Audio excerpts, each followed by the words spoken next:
Welcome back to another Explainer. Today, we're diving into a really brilliant breakdown from a series called Elton's Health Hacks. We're going to try to solve the great plant-based yogurt dilemma once and for all. If you've been trying to optimize your gut health, while keeping your heart happy, you are absolutely in the right place. We're going to look at two distinct methods for creating the absolute healthiest homemade soy yogurts. One's a traditional plain, and the other is a thick, creamy Greek style. And the best part? Zero cows involved. Let's get right into it. So the crucial point we're starting with today is a super common frustration. You know the drill. You go to the grocery store looking for a healthy, plant-based yogurt, and what do you actually find? The shelves are just packed with nut-based and coconut-based options, like cashew or coconut yogurt.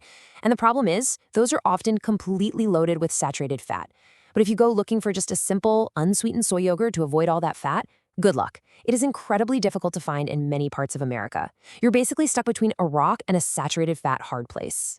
Concerned about this whole situation, Elton decided to just give homemade yogurt making a try. And I love his reasoning here. He noted, "I also liked the idea of having more soy in my diet. Some of the healthiest populations on the planet, think traditional Japanese diet, are high in soy intake. And because of that high intake, they show very low rates of cardiovascular disease, strokes, and heart attacks. Even many cancers, notably breast and prostate cancers, are far, far lower in populations with a high soy intake. Plus, there's increasing evidence out there that consuming fermented foods packed with live bacteria is just incredibly health-promoting. Making it at home means you're getting an active probiotic powerhouse. Think about it. When you buy yogurt at the store, those live cultures, they might have been sitting in cold storage for literally weeks, just slowly dying off.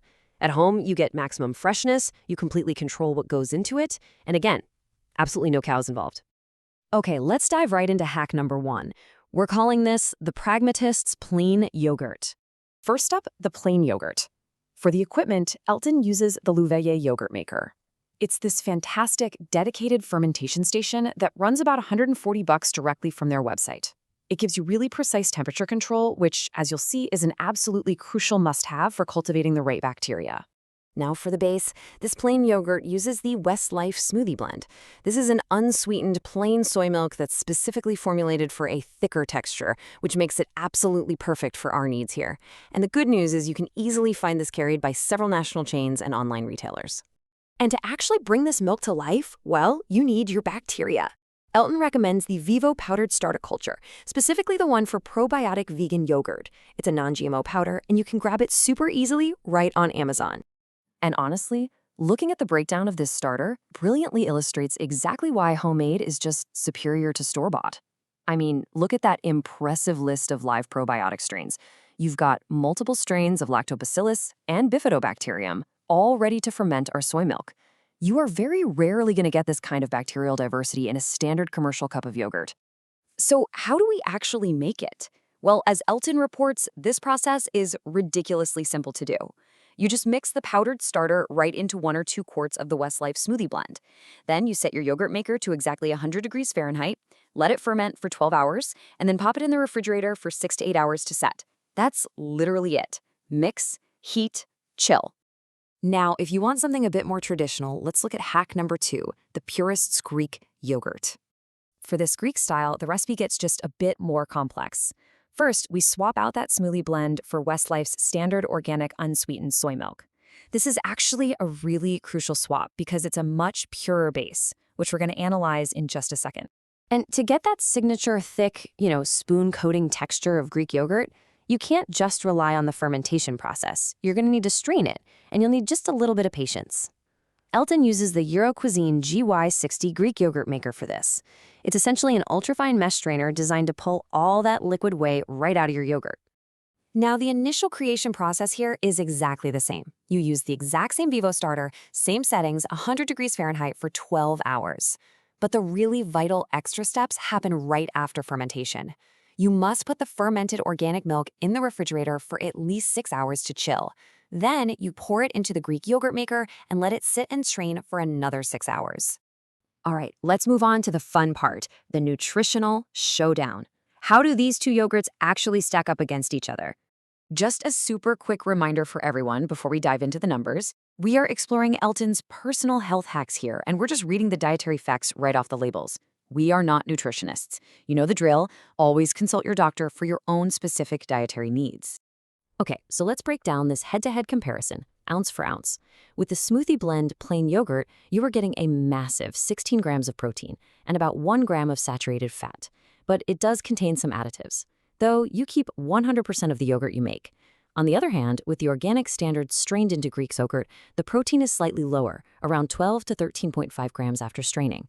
The saturated fat is incredibly low at around 0.75 grams, and the salt content is drastically lower too. The purity is phenomenal, but the catch is you lose about a third of your yield as liquid waste. When you read straight off the labels, the difference is super clear. The smoothie blend gives you 16 grams of protein naturally, right out of the box. But the organic milk, it only starts with 9 grams of protein per serving. You actually only reach that 12 to 13.5 grams of protein because you're straining away a third of the liquid to concentrate those solids into the Greek yogurt. And that brings us to the clean factor. When it comes to absolute purity, the organic soy milk wins hands down. It literally contains only organic soybeans and water.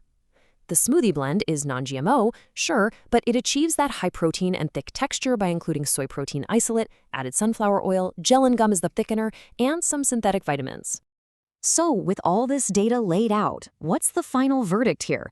Which homemade yogurt ultimately reigns supreme? On paper, from a strictly nutritional standpoint, Elton gives the strict edge to the organic Greek version.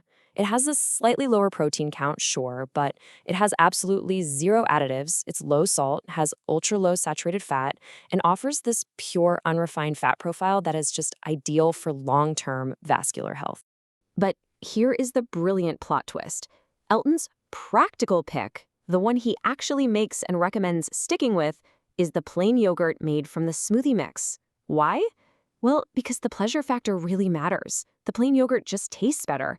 Plus, you get that massive protein boost, it requires minimal effort, there are no extra dishes to wash, and you aren't throwing away 33% of your yield. It's an incredibly healthy profile that is actually simple and sustainable to make every single week. If you want to transform your kitchen habits and dive even deeper into optimizing your well-being, this is part of a fantastic series called Elton's Health Hacks. So please follow them on Facebook, TikTok, Spotify, or YouTube for the latest health tips. Again, that series is called Elton's Health Hacks. We covered a lot today, but I want to leave you with this one final thought. When it comes to your own diet, are you optimizing for the perfect nutritional label, or are you optimizing for the healthy habit you'll actually stick with? Thanks for joining me on this explainer, and I'll see you next time.